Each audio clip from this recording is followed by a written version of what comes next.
Halo semuanya, selamat datang di Fospot, Fosmaki Podcast, yang merupakan podcast kelima di Spotify Fosmaki Unila. Dengan saya, Dini Cahyani sebagai host yang akan memandu jalannya podcast. Nah, pada podcast episode kelima kali ini, kita menghadirkan bintang tamu spesial dari mahasiswa pendidikan kimia angkatan 2020, yaitu Kak Risna Wahyuni Dongoran. Topik obrolan kita pada kali ini bertemakan curhat di sosmed, boleh nggak sih? Ngomong-ngomong nih soal sosmed, pasti sebagian besar dari kalian punya dong ya akun sosmed, mulai dari Instagram, Twitter, TikTok, Facebook, dan sosial media lainnya. Pasti banyak juga kan ya dari kalian yang aktif di sosial media, seolah-olah hal itu udah jadi kayak kegiatan sehari-hari. Contohnya nih ya, kalau misalnya kita lagi gabut nih, pasti kita lihat sosmed. Lagi makan di restoran atau lagi jalan-jalan, pasti kita upload di story. Dan gak sedikit pula, ada yang sampai curhat tentang masalah pribadinya di sosial media. Oleh karena itu, kami dari Podcast Fosmaki akan sedikit membahas, sebenarnya boleh gak sih kita curhat di sosmed? Dan apa aja sih dampak baik dan dampak buruk ketika kita curhat di sosmed? Nah, untuk pembahasan lebih lanjut mengenai curhat di sosmed ini, untuk itu kita akan ngobrol santai tapi beredukasi dengan bintang tamu kita. Baik, langsung saja kita sapa bintang tamu kita.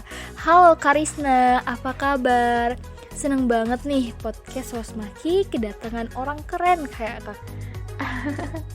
Halo Kak Dini, alhamdulillah kabarku baik. Jadi malu nih aku kalau dibilang keren sama Kak Dini.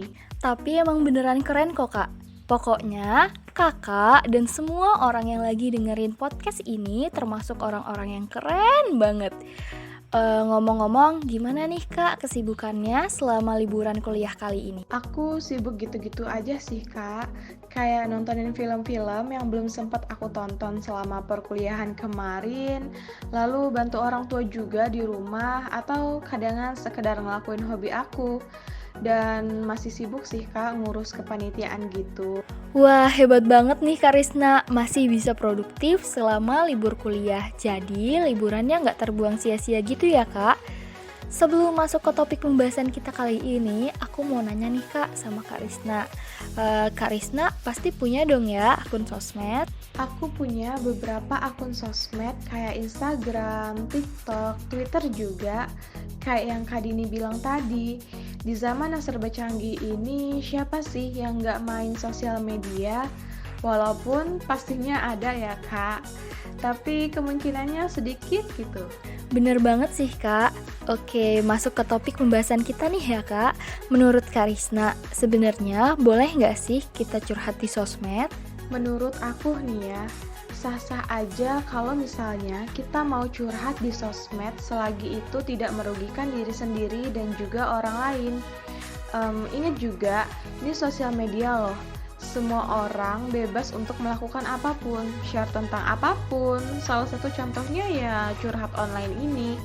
Tapi balik lagi, karena ini sosial media, kita harus tahu batasan mana yang pantas untuk kita share dan mana nih yang enggak. Jadi tergantung masing-masing persepsi ya Kak. Ada yang menganggap nggak apa-apa kok curhat di sosmed selagi bikin kita lega. Toh itu sosial media kita sendiri, kita bebas dong mau share apa aja.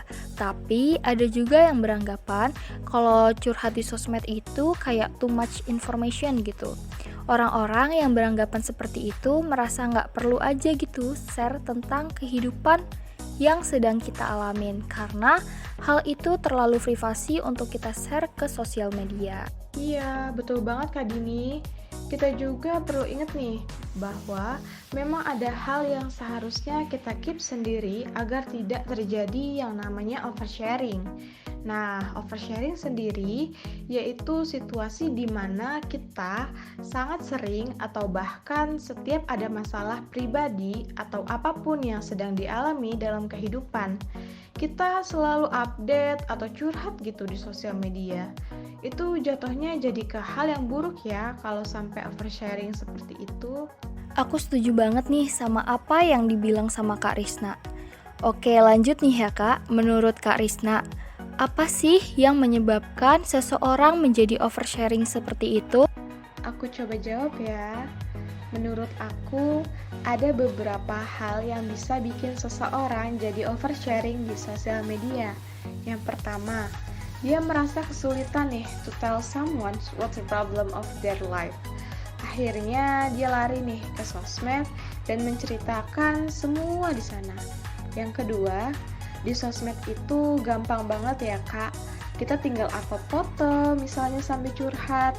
Terus, feedback yang kita dapetin kayak like, comment, atau reply message. Itu tuh buat kita merasa diperhatikan oleh banyak orang. Dan akhirnya jadi candu buat kita share terus-terusan. Yang ketiga, ketika kita melihat orang lain melakukan hal yang sama, kayak curhat di sosmed, itu buat kita terdorong untuk melakukan hal itu juga. Pernah nggak sih Kak kayak gitu? Misalnya nih ya Kak, si A upload status curhat di sosial medianya, terus dia banyak diperhatiin sama orang, dikasih semangat, gitu-gitulah pokoknya. Kita yang ngeliat juga kadang merasa, pengen deh kayak gitu. Nah, itu tuh bisa jadi salah satu hal yang menyebabkan kita menjadi oversharing di sosmed. Wah, kalau misalnya udah sampai oversharing seperti itu, kedengarannya membahayakan sekali ya Kak. Lama-lama kita nggak bisa bedain mana yang termasuk privasi dan mana yang enggak. Oke, terakhir nih ya Kak, dari topik obrolan kita pada kali ini. Menurut Kak Risna, dari segala hal yang sudah disampaikan tadi, curhat di sosmed itu cenderung baik atau malah sebaliknya gitu ya Kak? Kalau dipikir-pikir sih lebih cenderung ke hal yang buruk ya Kak. Karena di sosial media itu kita nggak tahu ya siapa aja yang udah lihat ataupun baca nih tulisan kita. Sosial media itu jangkauannya kan luas ya Kak. Dari belahan dunia manapun juga bisa lihat.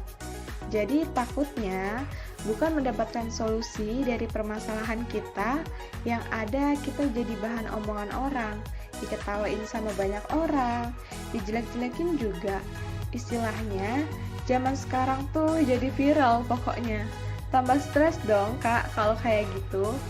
Belum lagi nih ya, yang namanya jejak digital, itu tuh bakal ada selamanya dan susah banget buat hilang kalau kita udah share nih di sosmed. Masih mending ya kalau curhatan yang kita share masih ada hal yang positifnya gitu. Coba kalau curhatan yang lagi jelek-jelekin orang misalnya, terus di screenshot sama orang yang kita lihat, disebar sama dia kemana-mana. Yang namanya jadi jelek ya kita juga. Karena itu emang tulisan kita, curhatan kita di sosmed. Itu cuma beberapa aja ya Kak. Masih banyak juga dampak negatif lain yang dapat kita rasain kalau curhat di sosmed. Begitu sih Kak. Wah, luar biasa sekali ya penjelasan dari Kak Risna. Mulai dari istilah oversharing, hal-hal yang perlu diperhatikan ketika kita pengen curhat di sosmed. Terus, kenapa seseorang bisa bertingkah oversharing di sosmed, sampai dampak apa aja yang kita dapetin kalau misalnya kita oversharing di sosmed. Nah, sebelum kita akhiri podcast ini, ada nggak sih Kak saran atau pesan untuk kita-kita yang lagi dengerin podcast ini? Saran dan pesan dari aku sih, share curhatan di sosmed boleh aja. Nggak ada yang bisa ngelarang kita untuk nggak meng-share apapun. Tapi, ada baiknya kita buat batasan nih. Hal apa yang sekiranya itu tuh bisa kita sharing, dan hal apa yang emang seharusnya jadi konsumsi sendiri aja. Untuk masalah curhat, kalian bisa cerita ke teman atau support system yang kalian percaya dan yang menurut kalian bisa nih ngasih solusi untuk masalah yang lagi dihadapi. Kalau misalnya kalian pengen curhat aja biar lega gitu, biar plong, kalian bisa juga nulis di buku diary, itu sedikit ngebantu juga kok. Atau kalau kalian ngerasa mager nulis di buku diary gitu, kalian buat aja akun sosmed di Instagram atau Twitter khusus untuk curhat tanpa ada followers ya. Pastinya biar aman dan jangan lupa kalian privacy akunnya. Itu lebih baik dibandingkan curhat di main account kita. Itu aja sih Kak kalau dari aku. Wah, terima kasih banyak ya Kak Risna atas segala saran dan pesannya untuk teman-teman semua tentang curhat di sosmed ini. Sekali lagi, terima kasih banyak ya buat Kak Risna sudah mau menjadi bintang tamu kita pada episode kelima ini. Semoga segala saran dan pengetahuan yang telah disampaikan dapat memberikan hal positif kepada kita semua yang mendengarkan Fospot episode kelima kali ini. Dan jangan lupa follow akun Spotify dan subscribe akun YouTube kami agar tidak ketinggalan podcast-podcast selanjutnya yang lebih menarik lagi. Oke, saya Dini Cahyani pamit sampai jumpa di Fosmaki Podcast.